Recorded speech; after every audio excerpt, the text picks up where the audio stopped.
Legislative appeal. Proposed legislation for 2026 Jared's Law, closing the license surrender loophole in said treatment. An act to amend the Health and Safety Code relating to substance use disorder treatment. Legislative Council's Digest. Existing law licenses residential and outpatient substance use disorder treatment facilities through the Department of Healthcare Services, DHCS. Existing law authorizes DHCs to suspend, revoke, or otherwise discipline a license based on violations affecting patient health or safety. Existing law does not require DHCs to take concurrent action against affiliated or facilitated outpatient licenses when a residential treatment facility voluntarily surrenders its license while under investigation, subject to complaints, civil actions alleging patient harm, or following patient injury or death.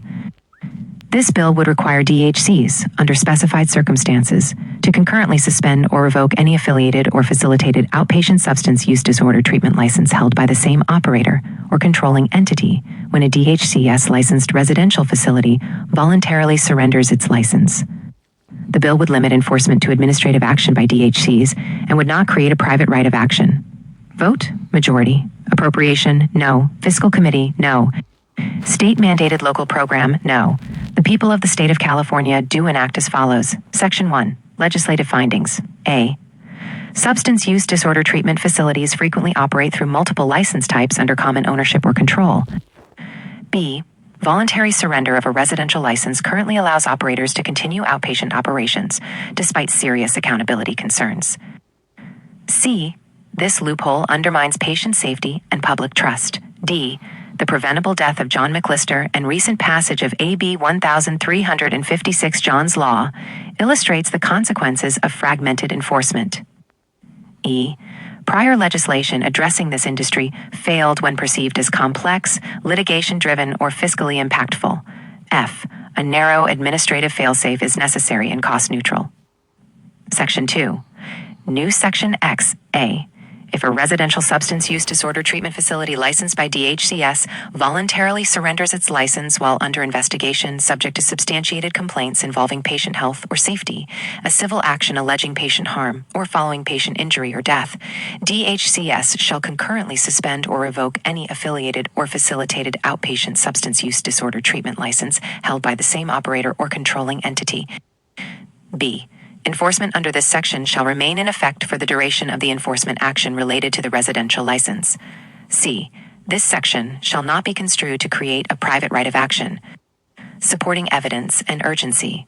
Case example, Asana Recovery. Surrendered residential detox licenses to avoid administrative hearings after repeated complaints, lawsuits, and the preventable death of John McLister. Continue to operate and aggressively market outpatient and sober living programs, including beachfront sober living, despite this record.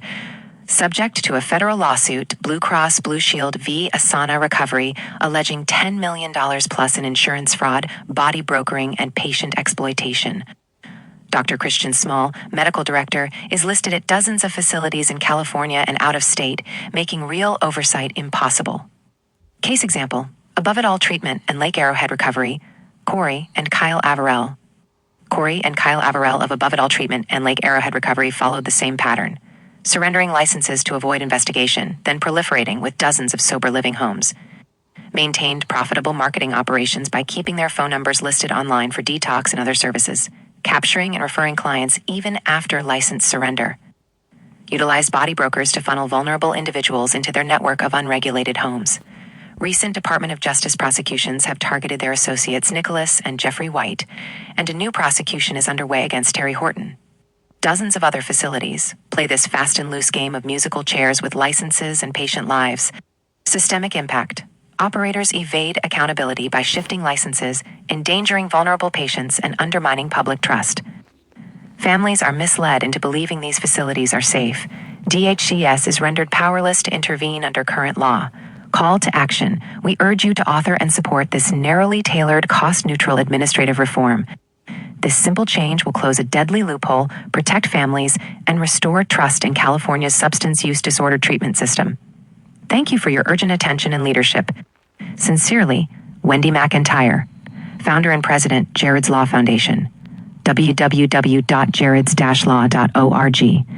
Wendy-Jareds-law@gmail.com 805-300-4727.